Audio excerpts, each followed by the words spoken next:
I had a friend ask me the other day if he only has 5 minutes in the morning to stretch, what stretches should he do? Awesome question. I love it. And the first part of my answer is going to be I talk about mobilization versus stretching to start your day all the time. Mobility is just a little different than stretching. It will stretch your body, your joints, your muscles, but it's doing it through movement. It's taking your body or specific joints in your body through their normal ranges of motion. You will get stretch out of it, but most importantly, you'll start the process of getting blood flow and especially that brain body, that nerve connection to start the movement. So I always think mobility before you do something, stretching after. So I'm going to take you through a mobility routine that I designed that will mobilize almost your entire body, and you can do it in less than 5 minutes. So just follow along with me. First thing we're going to do is start on our back. You can even do this before you get out of bed.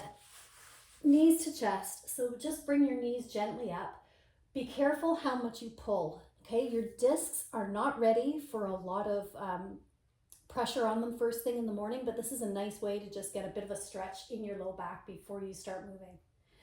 Then you're going to drop one knee down and keep one knee up. You're going to put your hands under your back. Let me give you a little more space here. Put your hands under your back. These are called McGill roll-ups. So you're not going to do a crunch. You're just going to lift your head a little bit off the ground. The idea is that you're activating your core muscles right here in your tummy. You're going to hold for 2 seconds, drop your head, and do a series of about 10 of those. So you're just going to come up just a little bit, hold, and drop it down. Next thing you're going to do is put your hands out in a T and drop your knees down. Be careful with this twist. So I always say with spinal twists, you want to really go gently and listen to your body. It feels awesome and it is a great way to get a little bit of stretch. Do both sides, but make sure that you're not trying to overstretch. While you're down in this position, next thing we're going to do is activate those glutes. That's part of your core.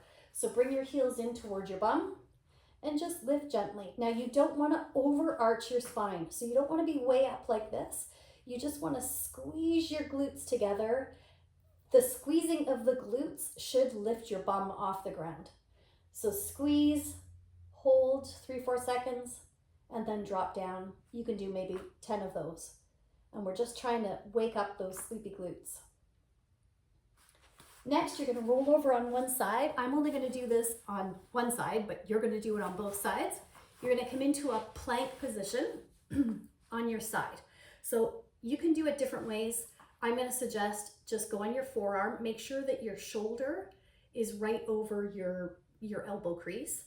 Your knees are bent and you're just going to lift gently. Okay, you don't have to do a big one. We're not trying to make big starfishes. We're just trying to wake up our body. So do 10 of these. You come up, you're trying to really activate your core in here, your oblique muscles. You come up, you hold, you drop down, and you can do 10 of those on both sides. While you're still on your mat, let's do Cobra. So this is one of my favorite positions personally for me, for just kind of loosening up my back. Now that you've done a little bit of core work, it's going to actually stretch your core a little bit. So this is a Cobra position. You're just kind of gently up on your elbows. If that doesn't feel comfortable, you can just do a little tiny bit. If this causes you pain in your back, don't do it. But if it doesn't, it's a great position to be in. Just give it 20-30 seconds maybe. Then you're going to come on up. You're going to come into kind of a squat. So picture kind of sitting like a frog, but what you're going to do is move. So what I do is I kind of hook my fingers under my toes here. I think these are called bootstrappers. And then I just come up and I'm stretching my my hamstrings. So I'm squatting and then I'm stretching. You may not be able to do that. So if you need to keep a bend in your knees, that's totally fine. Whatever is the most comfortable and you're most able to do, the more I do, the easier it is for me to actually keep my legs totally straight. But this is to your comfort level. So I would do maybe 10 of these. So now you're going to come out of that into a standing position, and we're going to do a couple of, you can call them sun salutations, God salutations, whatever works for you. I love to bring my hands up, do a bit of a back bend in there if that's comfortable. Come all the way down to my toes. After having done the bootstrappers, touch your shins, back down to your toes. After doing the bootstrappers, it's a lot easier to do this. So I do maybe 3 or 4 of these. I come all the way to the floor.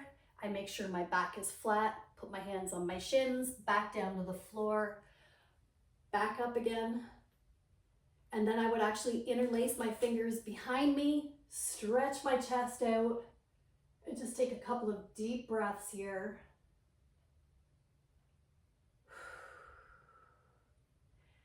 Next, we're going to come a little lower again. We're going to come into a low lunge.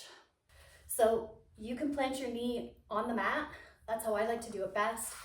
And then come really far forward. So a couple of things here. My knee is way over my ankle. This is good for ankle mobility. It's also a really good psoas or hip flexor stretch here. You can bring your arms up if that feels comfortable. You can bring your arms over. So if you come back into this sort of neutral position, bring one arm over and you'll find this side. You're going to stretch that side, come back down. So I would come in and out of that a couple of times. I like to actually circle my knee a little bit. So I'm getting some knee mobilization in this as well. And then while I'm here, I'm going to plant my hand down and I'm going to twist. Make sure you initiate the twist from your ribs. Okay, plant the other hand. This one's harder for me. Twist the other way. So you're not leading so much with your shoulder, you're leading with your ribs. I would do that a couple of times, both sides. Like that. And then we're going to switch legs. So come over, oops, come forward. I like to go forward and back a couple of times. Remember, you're working on ankle mobility, knee mobility. You can circle that knee in and really get that psoas stretch, that hip flexor stretch. Come back up this way, bring the arm over. And now plant the hand down, lead with your ribs, twist up, come down, twist the other way. Repeat it. I think twisting is my favorite, but you do have to be careful with it. Okay. Last thing while I'm in this position, you can either stay in the lunge or you can come down, however is most comfortable. Because what I'm actually going to do, I'll turn this way so you can see, I'm going to work on some shoulder rotations here. So I'm rolling forward with one shoulder and then I'm switching it up this way.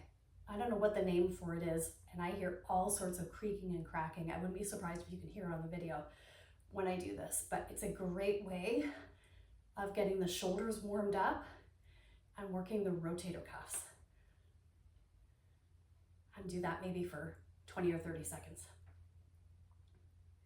Okay, this is another one of my favorites. I don't know what the name of this is, but it's for, we're gonna mobilize our hips. So we're working the internal and external rotators of our hips. So you put your legs in a V position like this, and I'm gonna go like that. So I'm internally rotating this hip, I'm externally rotating this hip, and I'm also giving my hip flexors a stretch.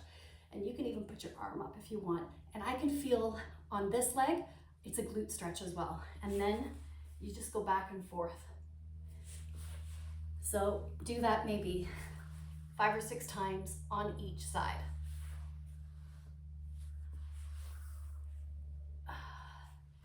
Okay, next thing, we're gonna cross our legs.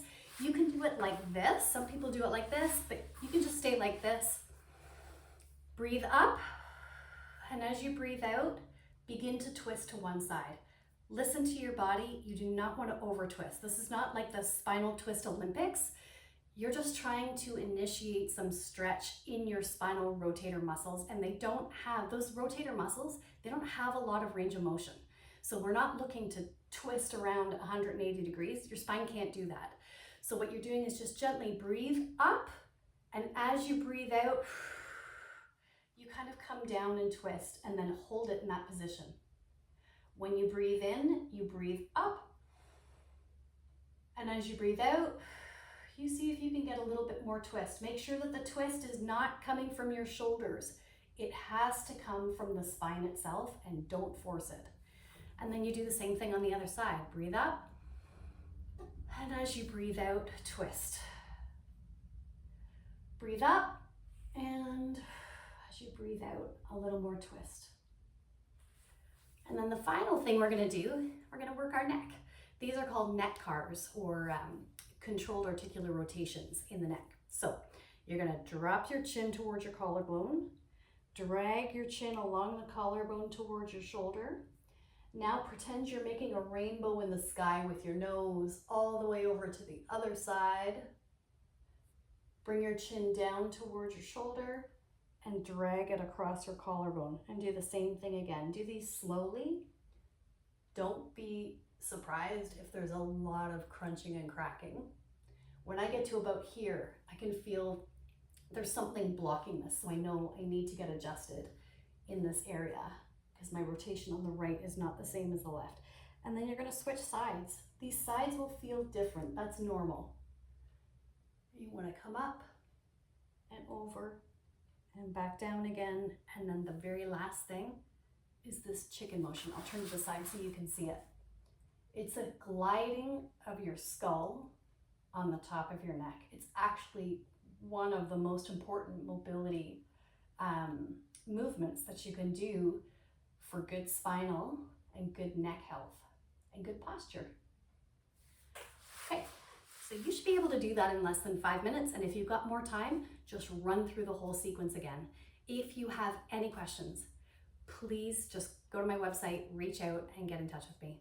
And if it's been a while since you've had an adjustment, it's time to go see your chiropractor. I'll talk to you soon.